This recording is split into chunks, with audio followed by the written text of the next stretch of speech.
Hi guys, and welcome to reading new release summer romances because it's the best time to be alive. It's the best season and the best kind of books you could ever get. Those are my favorite literally ever. So let's just directly jump into this because I wait the entire 365 days of the year to get to record this vlog, even if it's only once in a year, which is why now that the time's finally come, I'm so down bad and so excited for this. So it's happening. Let's just directly get into it. So recently I was catching up on my reading journal. The vlog, I don't know if it's out yet at the moment, but if it isn't, it's coming very soon. I'm still working on it. And so as I was doing all of that, I was actually looking at the 25 books to read in 2025 list that I made at the beginning of this year that I still haven't got around to filling much of. And I realized that of that list specifically, there's a few summer romances that I just need to get to while it's still in season, because let's be so for real, when I'm catching up on this and when I'm binging the rest of the books I need to finish for this by the end of the year, do you guys really think I want to sit down and read a summer romance in December? Probably not, which is why I'm thinking ahead. I'm planning my moves and getting really smart now, which is why I figured the 3 summer romances that I located in the entirety of this spread or whatever, those are the ones we're going to read in today's video. I think we just go in order. So the first one I see is Say You'll Remember Me, the new Abby Jimenez book, which is why I'm probably just going to go pick that up and start off with it, because like I said, it's the best time to be reading these books while they're still in season. And so now that it's August, literally the best time to be reading them and the most perfect time as well. I feel like it's just a stars all align moment for me to go ahead and do so right now, which is why I'm just gonna go ahead and read every single summer romance I see on this spread or whatever, and I'll go figure out which ones I want to get done in this vlog. But for now, since this is the first one I see, we'll start with Say You'll Remember Me, and I'll catch up with you all in a bit because Abby is a 5-star author for me. She's in my top 3 list. So listen, it's gonna be amazing, it's gonna be great. I know I'm gonna have the best time ever, and so I'll see y'all in a little bit, but I'm gonna go start reading now because I've been waiting again for this day for too long now, and so it's finally time. Let's just start with it. Okay guys, so I believe it's been like a couple days since my last update to you. Time jump, time skip coming right up ahead because I went ahead and finished Say You'll Remember Me, the first book I was going to be reading for this video. I feel like all the time now I'm going to be in college for the next few years or whatever. Every video is going to be like this because with the kind of reading pace I've set for myself as I'm going to college, commuting every single day, reading in line or whatever, at this point there's literally no time in the middle of college work and everything else going on to come in and give updates about books, which is why at this point you're actually gonna have to ignore the fact that I'm literally just time jumping and coming in and saying that hey, after the last clip just now I have gone ahead and finished the book, and so I guess it's update and thoughts time. But yeah, you'll have to really ignore the time jumping because unfortunately I don't really see a way around it. With the kind of schedule I have, it's kind of getting hard to do this, and so the way I'm doing it anyway, I'm still happy I am. It's gonna be a little, I guess, more chaotic than the usual vlog. So moving past that, I have gone ahead and finished Say You'll Remember Me, standing in a nice dress staring at the sunset. Sorry, no one asked for that.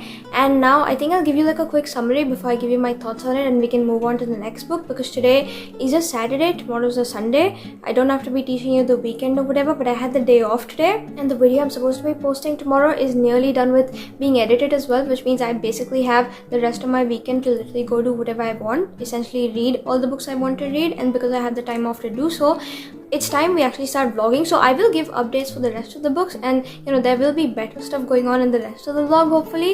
It's just for right now, I have gone ahead and finished the book. We'll speak about it and then jump into the next one because like I said, again, I've got the weekend off. It's finally time I lock in and read because I haven't done that for some time now, which is why we'll get to it soon. But basically for this book specifically, Say You'll Remember Me, it's essentially Abby Jimenez's new one of this year, and I didn't know that you're supposed to be reading her entire universe before getting into it because as far as I'm aware at the moment at least, these characters make a cameo in last year's book. I have a physical copy of it, I just haven't gotten to it yet, and so while I could have definitely read that book and then read this, I have understood the cameo situation, so I'm not regretting or complaining or anything. It's just something to keep in mind. So she's got a whole universe of books that somewhat interconnects as far as I can tell, which is why I won't be repeating my mistake. I will go read the rest of her backlist before I continue with any new release. It's just for now, because this was on the list, I figured might as well go ahead and read it, and I don't regret because basically this follows these 2 characters, Samantha and Xavier. As it starts out in their meet cute or whatever, Samantha actually rescues this kitten she finds and takes the kitten to Xavier, who's kind of this really popular vet or whatever. Except as soon as Xavier sees the kitten, he says that there's medically no hope for the kitten's survival or whatever unless Samantha is ready to put down lots of funding. and still with the funding, it's just like giving the kitten a fighting chance, not necessarily a living chance. It's not like confirmed or whatever, which is why it's best that she shouldn't proceed with any of it now. But Samantha loves proving people wrong, so she still goes ahead, starts like a GoFundMe. It goes viral, she gets the money and helps treat her kitten or whatever. Except in the midst of all of that, she's just kind of regretting the whole thing that went down with him, because he did look like a really nice guy. He gave like Greek god vibes. It's just he proved out to be an asshole when he opened his mouth. So when she goes back to him for the surgery to fix her kitten's medical issues or whatever, they start talking or whatever. He starts showing that he does regret his initial opinion. He was having a really bad day, and in the midst of everything, as unexpected as it is, he asks her out on a date. She says yes. They go out and they have the best date in literally the history of all dates, because it's long and it keeps going on, and it's not your traditional date, but at the same time the things that happen in it show them like bonding, in the sense that you can already tell from page 1 that they're meant to be soulmates, because it's like this once in a lifetime sort of connection wherein they understand each other on this like soul deep level almost. It's just there's other circumstances that in the midst of everything, once the date ends, Samantha realizes that she can't really pursue anything with Xavier, because now the very next day she's moving from that city or whatever and moving across country back to her family house or whatever, because her family needs her more than anything.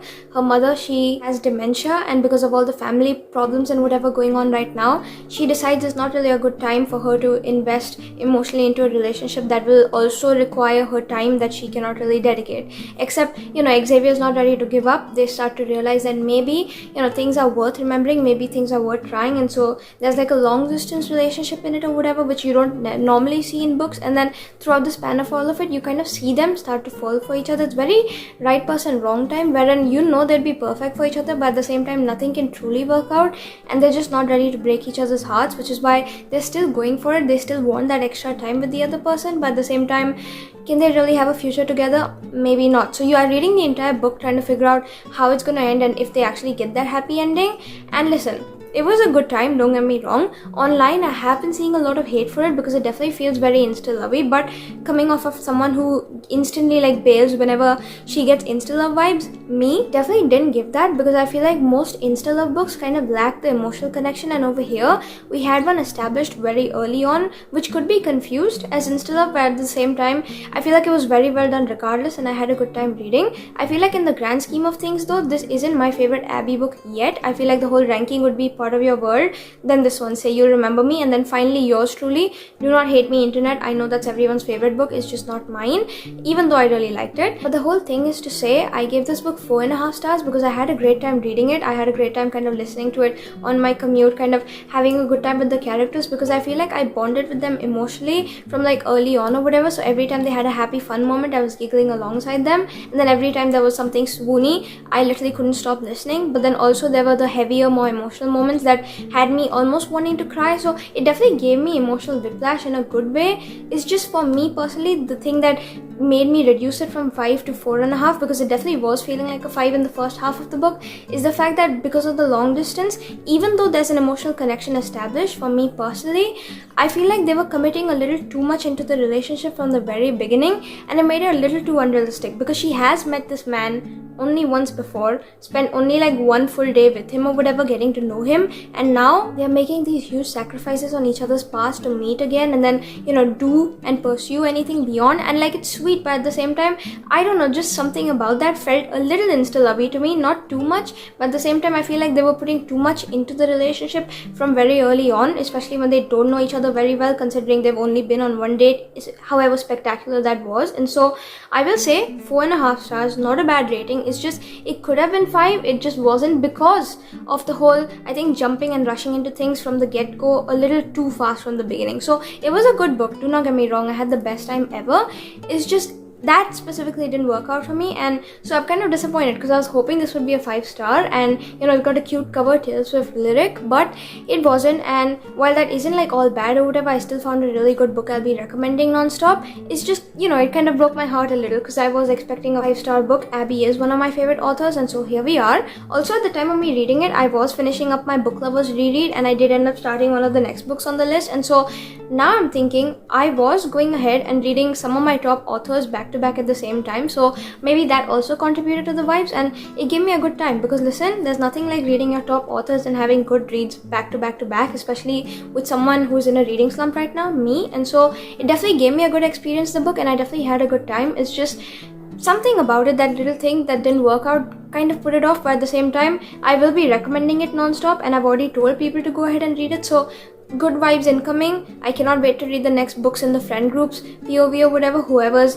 comes in next. And I'm excited regardless, and we'll see what happens. But yeah, this truly cemented Abby as one of my top authors for me, and I'm so happy I read it. Also, I think as I was reading it, I had kind of forgotten how good Abby Jimenez's writing style is, because if you've read this book, you will understand it's so hilarious. There are some moments that caught me totally off guard out of nowhere, and I was trying not to laugh because I was on public transport. Everyone was literally right around me, which is why here we are. I had definitely had a good time reading. And the man, Xavier, he was kind of compared to Reese from ACOTAR at the beginning, like 4-ish times or whatever, which means that's your sign to go ahead and read it. It was so funny to me when it came up because it was so unexpected and it caught me off guard, but I'm so happy that I did, because Reese is literally my #1 book boyfriend ever. I love Asimov so much. I'm like craving a reread so bad, and this book just made that reread craving even worse now, because truly, if any man gets compared to Reese from ACOTAR, I have to test it out. And truly, coming in now after having gone ahead and finished it, I can confirm the rumors are true. It definitely feels like it, and so it was like a great book to read. Now moving on to the next book on the list, I'm thinking I will go ahead and pick up this one, The Love Haters. I did start both of these two to kind of decide which one I'm more in the mood for, and I'll be so real. It's a love story. Annabel Monaghan's new book isn't really hitting for me, which is why I think I'm gonna go ahead and continue my read of this one just to see the way it goes right now, because I have gone ahead and reread The Bodyguard by Katherine this year. This is the only other book I've read by the same author, and so it was like a 5-6 star book for me, which is why I'm happy to be jumping into her new release of this year before I decide if I want to read more of her backlist, because that is like a god tier book for me. But so far, this one I'm not really sure, so I'm gonna continue my read of this, and I'll catch up with you all hopefully once I have some more progress in a little bit. But so far so good, because I'm truly having the best time reading my top authors or whatever, especially while I'm enjoying sunshine summertime outside right now, so it feels kind of perfect. I'm gonna go jump back into it, and I'm a little sad that there's only 2 more summer rom-coms left on this entire page or whatever, but we'll get to them the way we get to them regardless, and I'll see you all hopefully once I have some more progress in on The Love Haters, because so far I'm unsure about my thoughts, but I need more progress to actually come give you a summary and understand what I'm thinking about it right now as well, and then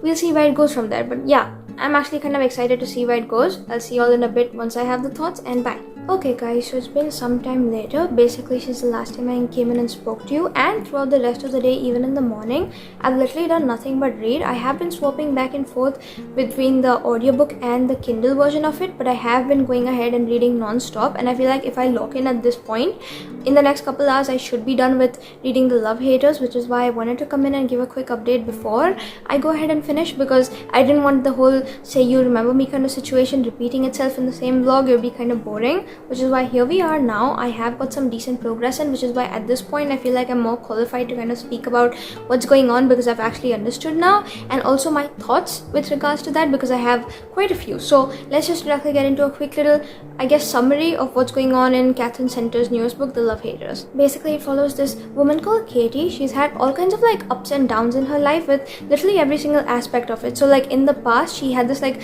really bad situation happen with her ex or whatever, so like now she doesn't believe in love because the breakup was bad, and she kind of swears off of it.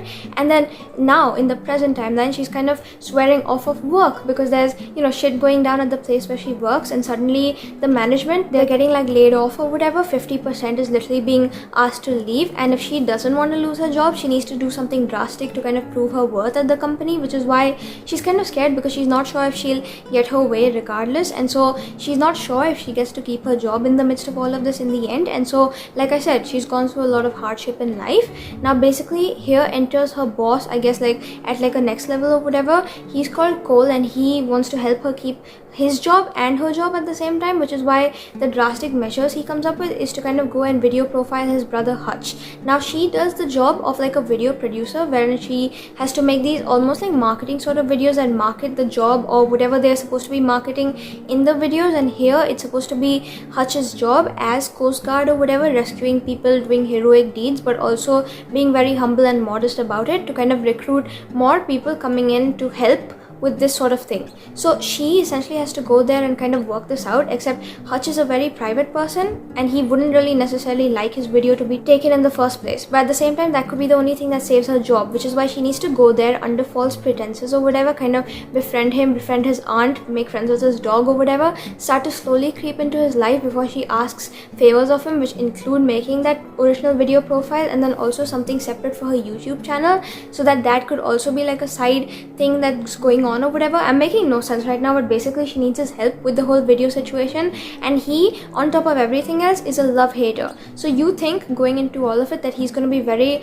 almost cynical and like pessimistic, and so she has quite the brick wall to kind of tackle and go through, except once you actually get into things, he's sweet and he's nice and he's nothing like the brother described or whatever, and slowly she starts to understand that there's lots more to the family dynamic than is being portrayed. So slowly, she's starting to uncover onion layer after onion layer of him, and she's starting to fall for him, and everything's going on, except in the midst of all of that, because of the whole thing happening with the job situation, she and her boss Cole may have told a couple lies here and there, which is why as these lies start to uncover or whatever, suddenly she and Hutch cannot be together anymore, and it's basically a thing about what's going to happen next. And so far, I will say it definitely gives me somewhat vague reminiscent vibes of The Bodyguard by Katherine, the only other book I've read of hers, because here you also have the main girl or whatever, she's dealing with issues with her ex or whatever, her relationship that still is causing somewhat a strain in her life, and then there's also the complicated brother dynamic in the family, because that was there in the first one I've read by her, and then this one also has it,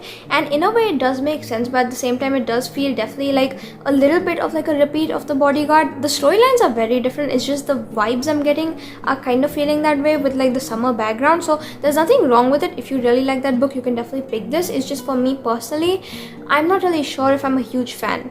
On top of that, the plot of this feels very, I guess, like central around her body image issues and his savior complex, and again, there's nothing wrong with that. It's just, it feels very much like a mediocre book for someone who's written The Bodyguard or whatever, and it definitely doesn't feel like something Katherine would write. So now, I don't know, I'm like a little unsure, because it's having its moments and I'm definitely giggling, getting giddy at some bits, but the other bits I'm just wondering what the hell I'm reading, because it just feels like every other rom-com I've read with a little bit of depth, and so I'm kind of unsure at the moment. At least I'm gonna go keep reading, but so far it's looking up to be like maybe 3 stars and a little higher, so I'm a little sad, because I was thinking, hopping right into it, maybe it's my expectations that were wrong, that this would be 5 stars, and so far it's not feeling like it, so I'm a little thrown off. I'm a little sad about that, but regardless, I'm gonna go keep reading and hopefully finish it out now, and we'll see how that goes. But also now for what I'll be doing as I go ahead and I guess listen to it, because keep in mind I am a college kid, I do have other errands to be running, I do have some work I need to be catching up for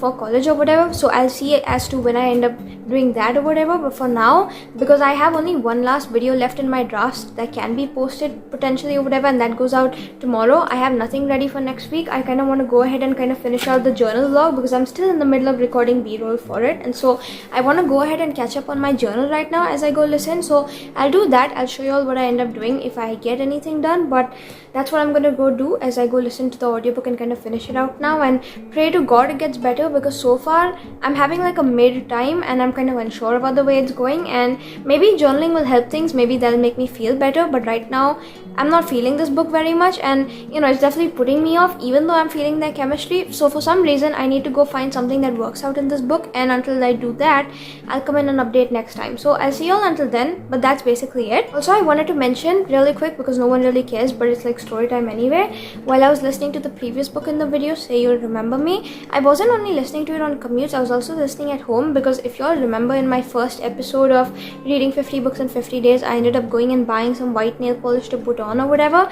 Yeah, I apparently hate it, and I've never used it apart from that like one first time I used it, which is why it was literally just rotting in my closet or whatever, and I figured why not get like artsy and kind of mix a bunch of different polishes in the white to make a different color that I would potentially use. And so I was also mixing nail polish while I was going ahead and doing that, and so I made this like, I don't know, pinkish color. It kind of looks like it's cracking the bottle, so please ignore that. It looks really weird, but yeah, that's what I've made right now, and maybe while I'm journaling or whatever, if I get the time, I'll replace this because it looks really ugly.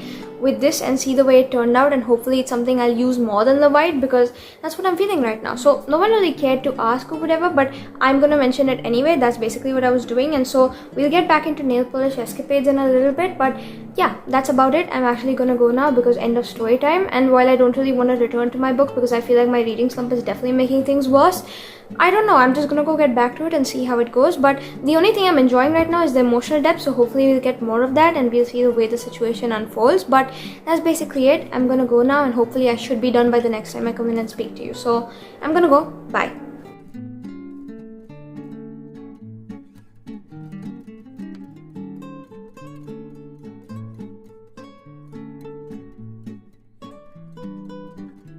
Okay guys, so it's a lot later now, it's like night time or whatever, but I have gone ahead and finished The Love Haters. I literally finished like 2 seconds ago and I was like, oh my god, update time, because I don't want to like put it off for like a week or whatever. So here we are, immediately finished and came to come give my thoughts, but I think that was a bad idea because now I have to sit down and process what I just finished reading. And so let me, I don't know, gather my thoughts for a second. But until then, basically what I ended up doing while listening was a couple errands or whatever, and then I ended up fixing my nails up. So I'll give them like a week before I paint them or whatever, give them time to breathe.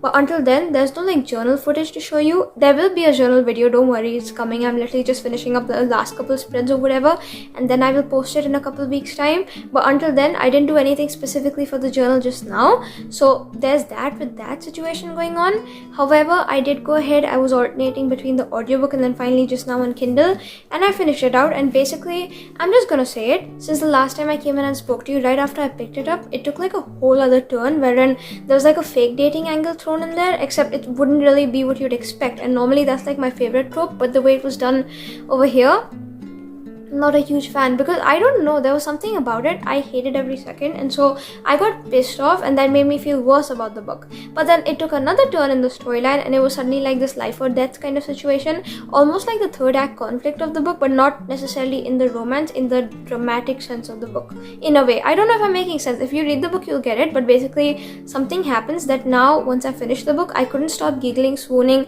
literally just having the best time with the characters. There was this like one paragraph that I read or whatever that really resonated with me, and so I had a good time. It's just I'm confused about the way I feel, because right now the very last couple scenes I read, especially before the epilogue and then what you get in the epilogue, number one, the epilogue really gave me the bodyguard vibes, and I really loved that because that was what I was looking for, I think, from the very beginning, and in a good way, not in the this feels like a knockoff way, in an actual, I don't know, just concluding way or whatever. I don't know if I'm really making sense, but it feels like a beautiful ending.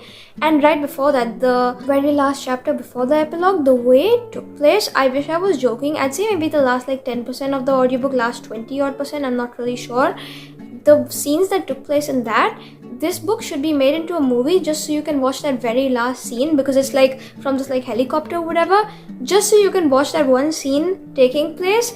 It should be made a movie. So because I know that would look really good on cinema, except the only problem is now I'm confused, because I was spending majority of the time of this book hating it, but then the last like 20 odd percent I was so invested, couldn't like put it down or whatever, finished in one sitting, and so now I'm confused. Maybe I'll give it like either 3.5 or 4 stars. My editing self will put the final rating on screen, because right now I'm really, I don't know, unsure, because I'm feeling happy vibes, and if you aren't feeling the best or whatever, it's definitely something you can read to, you know, give you a quick little pick me up, some happiness, because only rom-coms can do that, and the way this did it was great. But at the same time, I'm not really sure, because the first like half of it isn't worth reading in my opinion. I just found it like a little annoying and frustrating at times, and I'm just gonna say it didn't really feel like something the author of The Bodyguard could write, but then the last half definitely did. So I'm unsure about what I feel, but if you definitely are looking for like something about self-love and the way that takes place, that story angle is great. But check trigger warnings before you do pick it up, because there is some stuff that comes up that people might be sensitive to. So that's the entire review for it. It's really tangled and jumbled, and this is why I keep reminding myself I shouldn't wait 1 week to give reviews, because I forget, and I shouldn't give it immediately after I'm done, because I haven't formulated my thoughts. But here we are. I'm happy I read it regardless, and I know I will get to more of this author's backlist. It's just for now I'm a little put off, because the beginning of it definitely wasn't the best in my opinion, but it isn't her worst book either. It definitely was a good time, and I was entertained just now while I was listening and then swapping back and forth and finishing stuff up, because it definitely had me encouraged enough to get going. So that's my review for this. Now I'm gonna pick up the last book for this video. I don't have my journal here with me to show you, but basically it's the new Annabel Monaghan book. It's a love story. Baby, just say yes. What is it with the Taylor Swift lyrics? Literally, someone tell me, because I feel like I'm missing out. But basically, it's a love story. I've already started it on Kindle because I needed something to be reading in the nights or whatever, because I read on Kindle before I go to bed. And so I've already started, but I don't have enough progress made in to really have an opinion. It's just I was getting a little bored and not really connecting. So I'm gonna pick it back up and see how that goes. Maybe it'll take a better turn, but for now, that's my review. I'm gonna go continue and keep reading, I guess, and that'll probably be the last book in the video as well, because I don't think there's any more summer rom-coms left to be reading on my list. So we'll see how it goes, but basically I'm gonna go read that now. I'm gonna go pick it back up from like maybe the 15-20% mark, so hopefully things will get better, and crossing my fingers this one's gonna be a 5-star, because in this video I've read all of my 5-star predictions for the year so far and none of them have been yet, which is a little disappointing. So maybe she'll come in clutch, who knows, maybe things will get better, and we'll see. So I'll see you guys in a little bit, maybe tomorrow now, because I don't think I'll be reading a lot more tonight. I don't really have the time, but we'll figure it out. I'll see you all in a bit, and bye.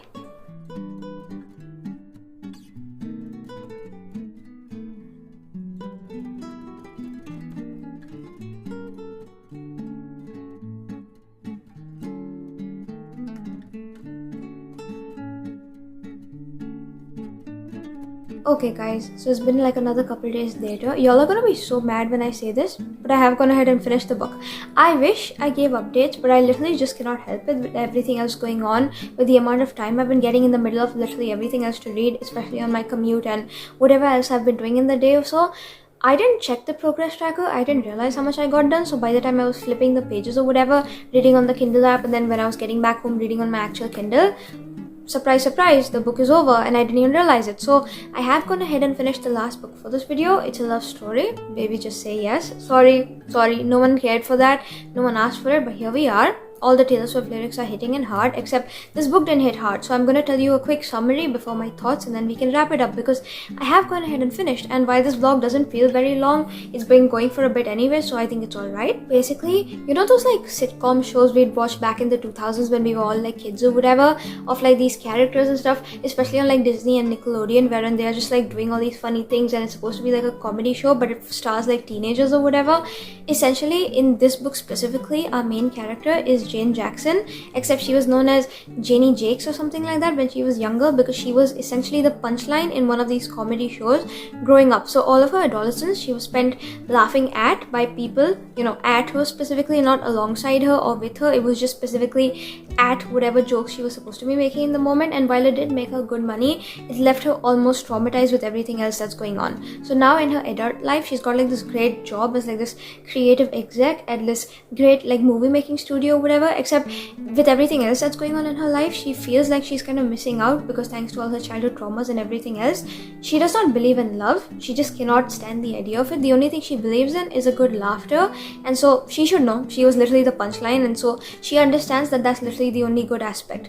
Except now, looking into present timeline or whatever, like I said, she's a creative exec at this like movie studio. She finally gets her first project greenlit, except she gets it greenlit on the basis of this lie. So it's like this movie that was otherwise described to be too small or whatever, because they want like mass appeal for it, and they thought the story wouldn't really get that appeal, because the story is a quiet kind of sort which has you getting introspective, and according to the people in the book or whatever, the characters, people nowadays, they'd want the noise of a movie to hide behind rather than have like a quiet movie to introspect and think of your own life or whatever. So they think the movie won't really make it big and successful, which is what they've been looking for, which is why they almost turn it down. Except she comes up with this huge lie that back from her like adolescent like filming days or whatever, when she was in that sitcom, she actually made friends with this guy called Jack Quinlan or whatever, and you know, she could ask him for a favor, because now, while he was like her friend back in the day, very loosely or whatever, in modern day he's like one of the biggest like pop stars ever. So one song by him could essentially change the entire project around, and so she lies and says that he's literally her best friend. They've been in touch or whatever for the past 20 years or whatever, and she could easily get him to write a song. Except the only difference is she's never spoken to him apart from that one meeting they had, and the one meeting they did have, they kind of kissed or whatever, and then it went all downhill from there. So she kind of remembers him as her teenage embarrassment and the teenage joke that kind of played out or whatever on her. And now looking back, it's kind of mortifying to have to go and ask him for a favor, because what if he remembers everything about her and, you know, starts laughing or whatever, and she faces the Janie Jackson thing again from when she was younger. Except she has to do it because that story of the movie means a lot to her, and she just needs that project greenlit no matter what. So the way she kind of plans about going asking him for that favor now is through one of her co-workers called Dan. So she's had like a somewhat crush on him, but he's also her rival or whatever in some sense. And so one day she decides, okay, she's gonna ask for his like favor to kind of get that project greenlit as well, because even he has his own stake of, I guess, interest in it. And they start working together to actually work for it, because his hometown is also the place where Jack is going to be performing in like a musical, I guess, like concert, and one of Jack's brothers or whatever works on set as an electrician. So the best thing they can come up with now is to kind of sneak Janie, or Jane I guess, on set and have her like ask Jack for a favor. Hopefully he'll grant it. Hopefully they'll get the movie their way, because like I said, Dan kind of has an in through his brother, and because it's in his hometown or whatever, she gets like free lodging and boarding with him and his family for a week. Except now she has to decide if she's ready to sacrifice everything she's ever worked for against him, because again, things didn't really go their way since their first interaction. She always judges him based off that or whatever. They didn't have the first very best impression, and on the basis of that now she wants to decide whether she's ready to spend 1 week with the man she truly hates for something she truly appreciate and love, but also it could bring back some, I guess, childhood dread. So it's like a really interesting plot, I will say, but at the same time, it was a disappointment to me. So for me personally, I feel like the characters just didn't work out. I didn't connect to them whatsoever. Their romance felt so flat, because I feel like right off the bat, it feels very insta-lovey, their connection, and then it takes over like the span of like a week or so when they go to his hometown to, you know, get Jack to do the song or whatever for them. And while all of that is happening, you get these scenes that make sense that they're, you know, starting to like each other as friends, but I just don't see them romantically. It's either insta-love or it's just done so badly that I don't see a connection whatsoever, and that's what I'm feeling right now. And it makes me a little sad, because one of my favorite books of my entire lifetime that I've read so far, out of like the nearly 600 books that I've read so far in my life,